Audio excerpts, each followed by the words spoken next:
Barry wants to see the research that backs your idea, so no pie in the sky ideas here.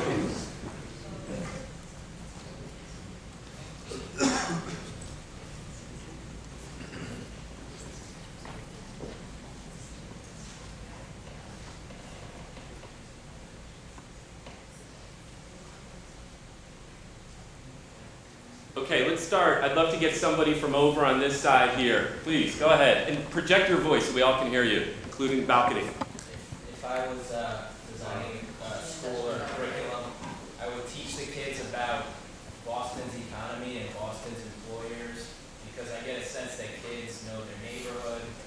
They kind of generally may know what they want to do, but they don't know how to get to that place in this city. So I would teach them about the companies that are located here, the jobs that are located here, where they are, and which set of skills they would need to go work there, so they can visualize what they want to do and know how to do it. That's great. And you know, in fact, there are a group of schools. One is called the Cristo Rey Network, which are Jesuit Catholic schools that build a lot of that, what you just described, into the curriculum. And they've grown over the last few years because Gates Foundation gave them some money to take the model they developed in Chicago. There's a school like that in North Cambridge. So great thought. Let's get like a few ideas. Yeah, let's work up here. Make John's life easier. I guess my thought would be if you could not have teaching rules to have to deal with, if you didn't have to deal with tenure, I thought you might be able to be more productive. If you could have a longer, more balanced day with physical activities and mental activities, and also if you could provide meals for kids, those would be advantages. That's great, and just, I mean, Chris is going to speak at some length to your point of lengthened school day, which doesn't just live in charter schools, and it's something he's been championing. And all charters have the opportunity to hire and fire and choose their teachers, which I think if you look at national polling on charter schools, the biggest driver of support for charter schools is that idea that schools can reward teachers for doing well and let go teachers who aren't either fitting in with that school's mission or just not doing a good job overall. So that's another piece. Let's move a little bit across and get some other ideas. I would expand on this gentleman's point, and I would definitely have before and after school. I would, as in public health, I would definitely feel that the kids needed physical activity and nutrition, not just the meals but snacks. And I think a difference would be that I would think that it would be great to have the kids have either peers or mentors of kids who have finished high school and or going to college who are the same ethnic diversity and same neighborhood, so that they can see the kids who have succeeded and be inspired by them. Yeah, that's great. And you know, it's funny, just this week in New York City, I'm not up on my celebrity chefs, but Rachael Ray, anybody, somebody? So she is really like, and some other people have done this, spearheading an initiative to try to put affordable, high quality meals into schools. And you know, Jonathan, we didn't do that, right? Like we like, you know, let kids go to the neighborhood restaurants and we sort of comply with like the regulatory stuff. But I wouldn't say that we're in any way a model of what you're doing, and there's some research to suggest that that really does help, you know, drive academic things and not just health outcomes. So great idea. Let's take one more idea, and then I'm just going to briefly describe my own didn't work idea. I'm not sure this is an idea, but it's a comment. Why would we bypass the public schools and not put these ideas into effect in the regular public schools? We're making our public schools stepchildren. And I'm very concerned about that. You know, what is the benefit to society? Yeah, and that's actually such a great setup, I think, for Chris, but I'm going to take a small shot at that, but I think he'll give you a lot of a considerable answer on that particular question, because there's a few ideas behind charter schools in general. One idea is that the school itself might succeed in helping kids become college ready. The second idea is that innovations from charters could potentially spread to traditional public schools. The third idea, which has played out in Boston, is that charter, if you call it competition or friendly competition, something like that, losing students to charter schools could give leverage to reformers within the district to try to create change. So what happened in the history of charters in Boston is that the first charters opened in Boston in 1994, and the year after, the district said, we're going to create a new type of school called pilot schools, which it had been proposed, rejected, proposed, rejected, proposed, rejected. The only time it was approved was when there was this new sense of, if we don't allow the leaders within the district to create schools that work better for kids and don't have as much regulation holding them back, those people will all leave and start charter schools. And so you do see, city by city, different approaches to charter schools complementing whole district reform, and that's something that Chris will probably talk about at some length. I do want to get one more idea, if we could, just of all the way in the balcony, and just project yourself really loud. A school idea you have. Sure. Two things. Writing classes, intensive writing, having kids write every day. I did it in high school, and I think it makes a big difference. And finance classes. I think that while not saying that arts and music and that kind of education isn't important to you, but I think a lot of students leave for college not knowing how to balance the budget, and finance is a big reason why people can't finish school. If they're going to college, they end up leaving because they can't afford it. Great. Yeah, I mean, I think that you see this sort of curricular question in every school. We have limited time. What do we do with our limited time? And one of the things that our school has done, a number of charters have done, and Chris has helped some traditional schools to do, make the pie bigger. So even, it doesn't remove the need to make tough decisions about how kids should spend their time, but it does give you the opportunity to do more and to enrich in different ways. So with that said, let me briefly describe, I just saw a couple more of our former students who are now Northeastern students come in. I don't even think you guys know this, but my original thesis idea when I was a graduate student at the Kennedy School in 1998 was called the Media and Technology Charter High School. And the idea was that we'd serve Boston kids by partly giving them a rigorous school day and partly having them create a lot of projects using film, radio, documentary style things, websites, and so forth. And that by doing both of those things, the regular stuff and the project-based learning, we'd be able to get kids really ready for college. So that was like the big idea. That's what I went around trying to sell people on, try to raise money off that. I built a team of teachers around that idea. And the mission was always, to Paul's point, to prepare kids not to get admitted to college, but to be ready to succeed in college. So that other stuff was supposed to drive that particular mission. Okay, so then we get to real life, and we opened the doors, and we rented some Hebrew school space. Charter schools are public schools that don't get buildings, so you gotta like cast around and find what you can, especially in the early years. So we rented a temple, you know, when they had Hebrew school on Tuesdays, it was like early release day, you know, and you just sort of like put it all together. It's like starting a little business in some ways that you're starting from scratch. And the media piece over the first few years was kind of working and kind of sputtering.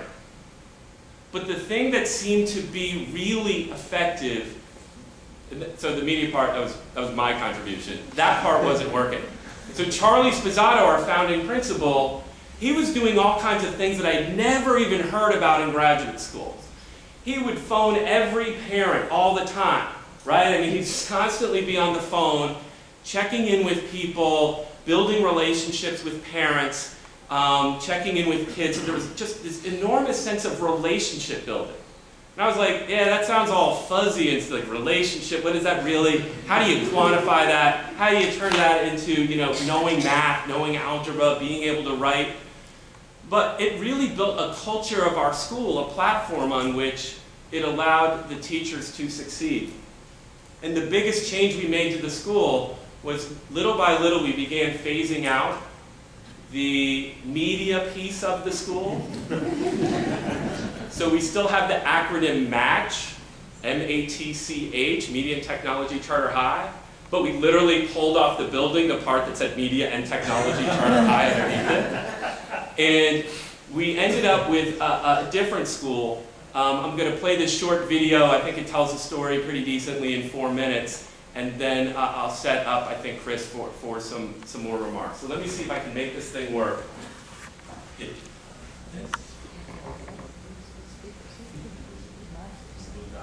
Yep. Oh, it did with this. All right. You can see why media and technology is good.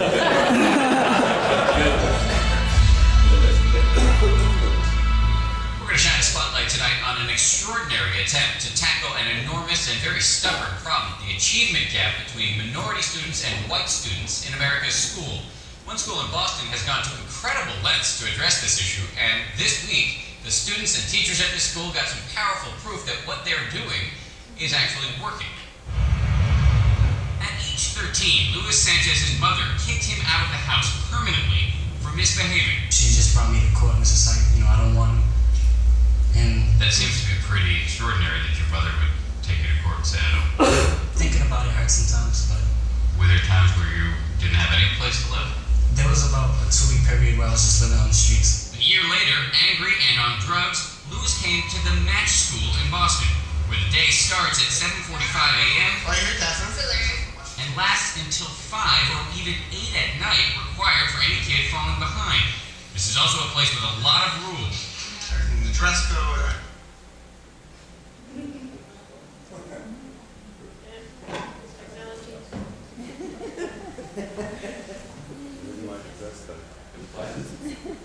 Not sure.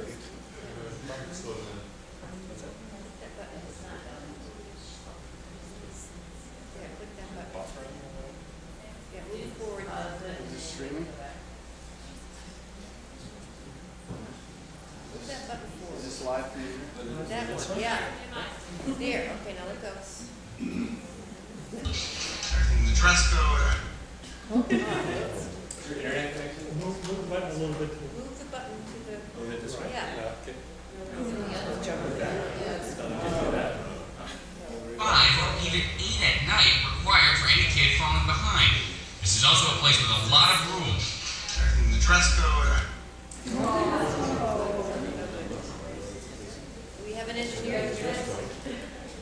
So you can see this was not the way to run a school.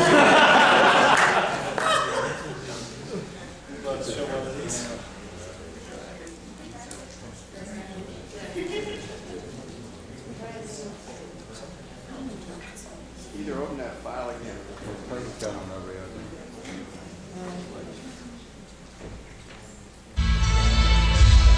It's pretty extraordinary that your mother would take you to court and say, I don't. Thinking about it hurt. Boston, where the day starts at 7:45 a.m. and lasts until 5 or even 8 at night, required for any kid falling behind. This is also a place with a lot of rules. The dress code. You guys ready to talk about your school?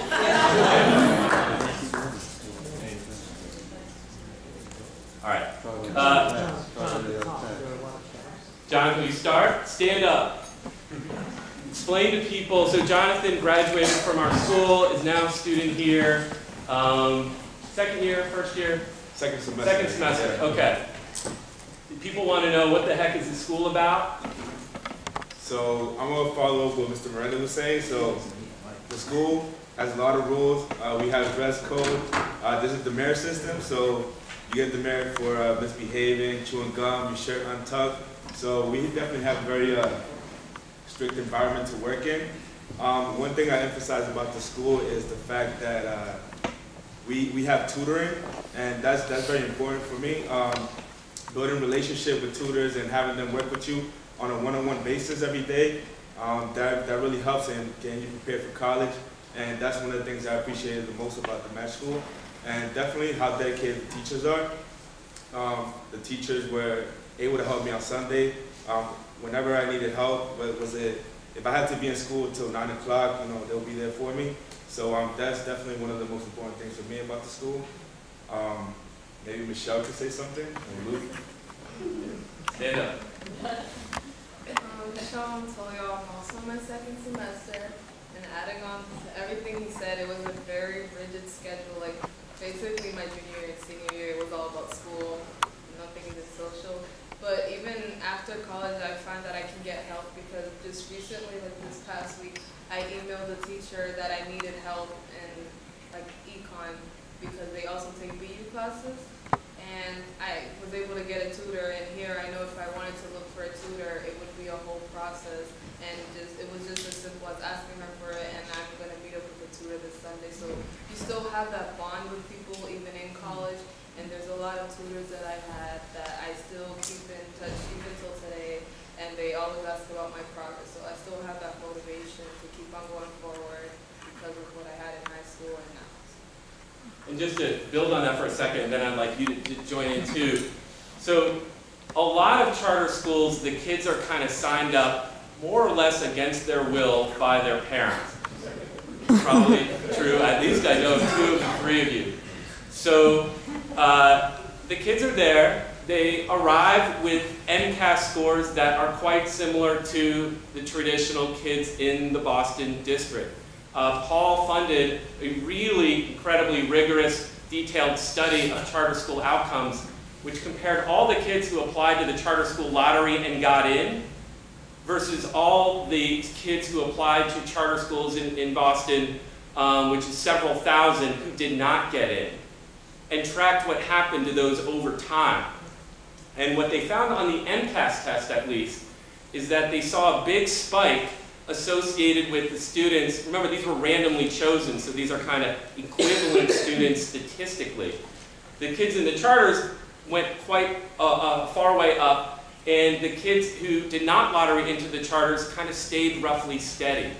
And that study, that one study that Paul put in play, actually has made a difference in the public policy of the state. So they are considering, there's a lot of forces that don't believe it's a good idea, or to the woman's point earlier, who think that more charters would only increase isolation between have and have-nots in schools. There's a lot of different arguments on both sides, but one of the reasons there's even a consideration that would permit more than the current 14 charter schools in Boston is research. So if you're a quant person, particularly a master's or potentially a doctoral student, you can make a difference in real people's lives and what schools they go to by creating certain pieces of research that answer hard questions. And the hard question about charters was, do charters take kids and help them make big gains, or do charters take kids that already had made big gains?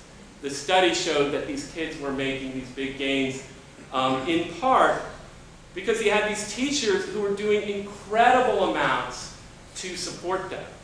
And one of the unusual features that these guys mentioned is that in our school, this is different from most of the other charter schools, every kid gets 2 hours of tutoring every day from the same tutor.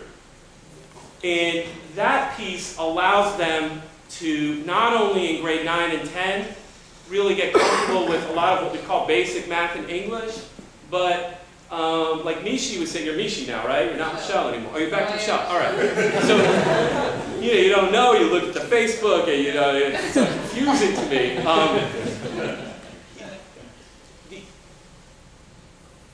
What you see is that in our school, the upperclassmen have to take classes at Boston University while they're still high school students. And they have to take advanced placement classes precisely because we know how many students, to Paul's point earlier, arrive in college, first in the family to go to college in some cases, aren't really academically ready to succeed in college, and kind of quietly bow out. And so we were really amped up to make sure every kid had not just the opportunity to take hard classes, but were required, because we particularly wanted the students who were least inclined to take the hard classes to go through that experience, while we had the tutoring and the support that could back them up. Last point, why don't you stand up and maybe add one new piece to this conversation about what does the school feel like? What's the bond between the kids? What's the mood? How would you characterize that? Well, my experience... As loud as you can. Remember all these people back here. Yeah, I know. Well, my experience at Match, the feeling walking into Match, for me, was stressful. I wasn't one of those students that wanted to be at Match.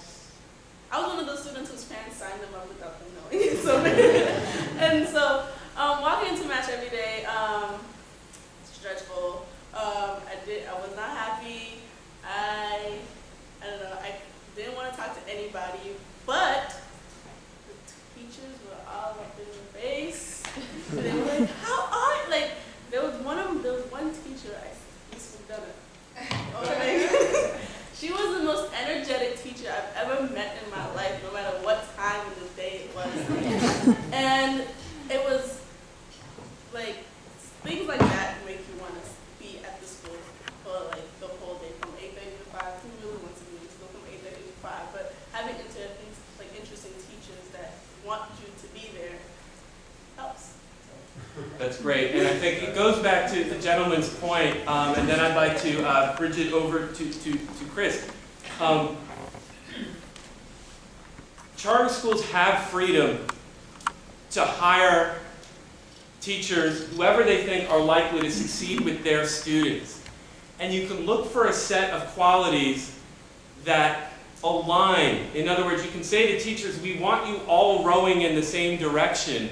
We want you to have certain things that are a similar approach.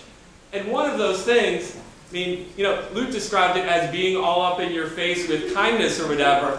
I mean, I don't know if I put it that way, but it's a fair characterization. We want people that are trying to flip students who might be reluctant in some ways and trying to get them to believe in themselves, they can do the hard work, the advanced work, and that there really aren't any shortcuts around that. And by putting a group of teachers like that into the same building, you can create a culture where the student moves from teacher to teacher and experiences a lot of people like that. So with that, I'd love to stop. I think there's a place. We think you fixed it and you want to roll with it? All right, see the last 2 minutes, and then I'd like to introduce Chris. Okay, cross your fingers. Oops. Merits for infractions like an untucked shirt, your shirt. That doesn't matter. And you'll end up in detention on Saturday morning. What makes these rules work is that they're backed up by, and this is a word they actually use here, love. I'm proud of you, buddy. You got advanced in math, man? Yeah. Nice job. You feeling good? Yeah. How you doing in your pass? Nice. See you tomorrow. There are only 220 students who enter a lottery to get in. Classes are small, and the kids also get one-on-one tutoring from dozens of recent college graduates who live on the top floor of the building. Many of these kids need special attention. Christina Bernal learned just a few years ago that as a baby, the state took her away from her drug-addicted mother. It's hard. When I found out, it just hit me like, I just felt like I've been lied to in my life. That is not an easy way to come into this world. It's not. And it's not an easy way to live through this world either. Pain is pervasive here. When we asked another girl, Izzy Herrera, about her home life, she simply sobbed. Comfortable talking about what's going on? No? Okay, I'm sorry. It's okay.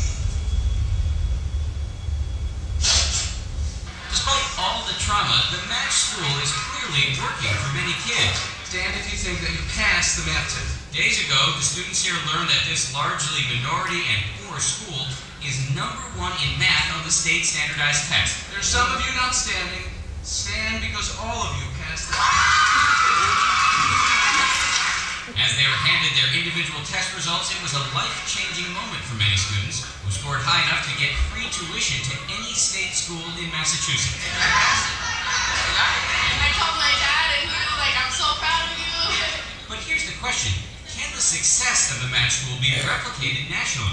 The school's executive director said it can happen if America acknowledges there is a crisis. That is a cycle of intergenerational poverty that has to break. So if you believe it has to break, you have to create the schools that'll work for those kids. Listen to Luis Sanchez and you get an idea of what the stakes are. I think I would have never came into high school. I think I I would have dropped out at 8th grade and probably been a drug dealer. You think you'd be alive if you didn't come to the school? I don't think so. I think that maybe a year later I would have got shot. Maybe a year later I would have been in prison. Instead, he's preparing to graduate with honors and head off to college. I never pictured myself as being happy every day. It just hits me because I know that it's something that I've never seen happening for me. And there's this tonight. The Massachusetts Board of Education has now approved Match's plan to double in size and open a new middle school. And you can see all the reports in our Achievement Gap series and offer your thoughts on our website, abcnews.com/spotlight. And coming up next, wounded soldiers turning into road warriors. Thank you, Tony. I think my final, I'm the one who gets to kind of stand up here in front of you and associate myself with the outcomes and the success of our students. It's really the teachers at the end of the day who do the hard day in and day out work. And I think that's a good bridge into Chris Gabrieli. Not only is the chair of Mass 2020, but he's one of many kind of concerned citizens who over the last 10 or more years set the stage for policies including charter schools, which we think put teachers in a particular position to succeed with students. So with that, I'd like to hand it over to Chris.